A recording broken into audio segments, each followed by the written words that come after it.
TV8 salutes our new president.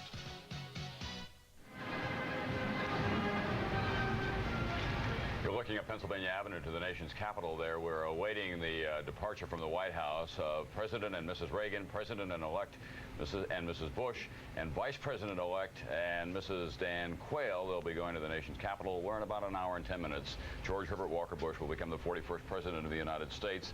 So Ronald Wilson Reagan has about an hour and 10 minutes left as the most powerful man in the world, and he leaves office as the oldest president to depart 77 years, 349 days. His birthday is February 6th. He'll be 78 years old, and physically, with the exception of a hearing loss and that corrective surgery on his finger recently, he is in exceptional condition. Not only that, but he's enormously popular. The people who were laughing at Ronald Reagan when he arrived here 8 years ago now are gnashing their teeth because his last popularity rating from the American people just this week, 64% approval. That's really extraordinary. We asked some school children around the country for their thoughts to Ronald Reagan, and we asked them to express them in letters. Dear President Reagan, I would like to thank you for serving as America's 40th president. I realized that being a president is a tough job. When I first came to America and started to go to school, I heard all the kids talking about this person called Ronnie. Later I found out his real name was Ronald Reagan. I am privileged to have you as my president for 8 years. You have made America proud and strong again.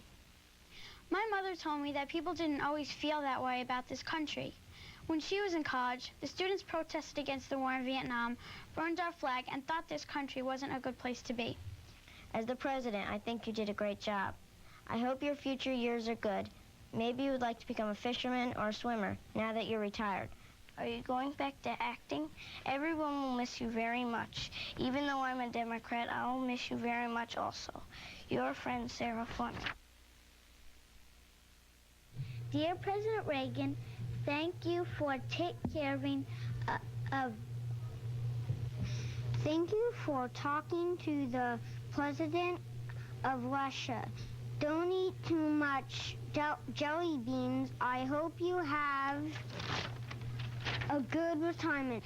You are a great president because you made peace with the people in the USSR and meeting with Gorbachev.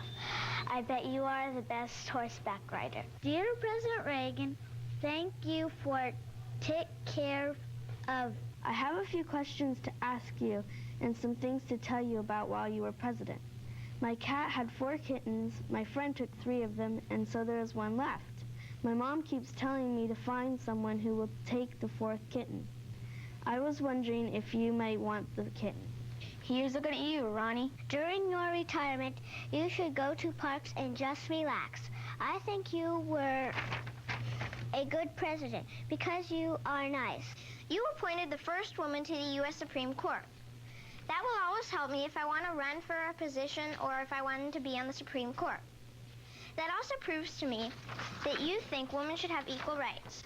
I am glad you tried to make peace with Russia.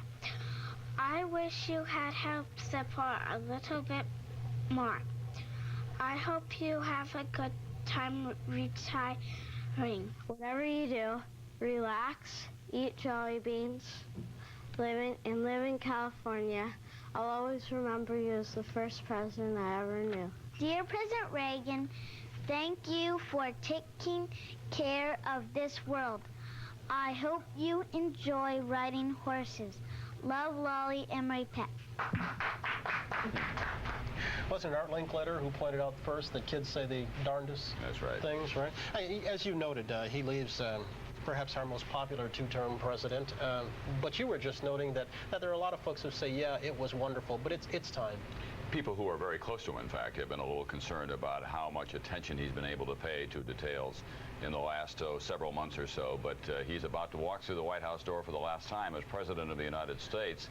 We're going to show you that picture right now. As we wait for it, Tom, you spent some time with him last week.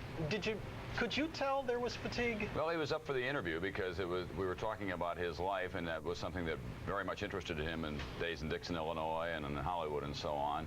But I did notice that we started at 11:30 in the morning. We finished about 12:15, and he said to one of his aides on the way out, well, gee, we worked right through lunch. So wasn't a long morning, but at the same time, you know, you can, I think, charitably, you can say this is a man for 8 years at his age who has, however you think that he has carried them, the burdens and responsibilities of being President of the United States.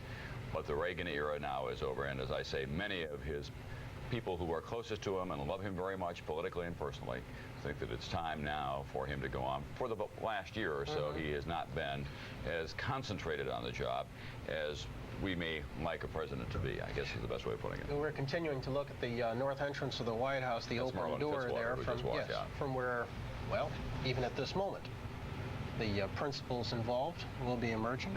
These are the Bob congressional Michael coming out, turning left. Speaker Wright. Wendell Ford, who is the senator in charge from Kentucky. The Joint Inaugural Committee. It's going to take 9 full cargo planes for the Reagans to get everything to California that they want to have sent out there. I'm a little bit reluctant to do this because of what we had to do to Miklaszewski earlier and cut him off, but let's go to White House correspondent John Cochran with the note that we may have to jump in right away. John?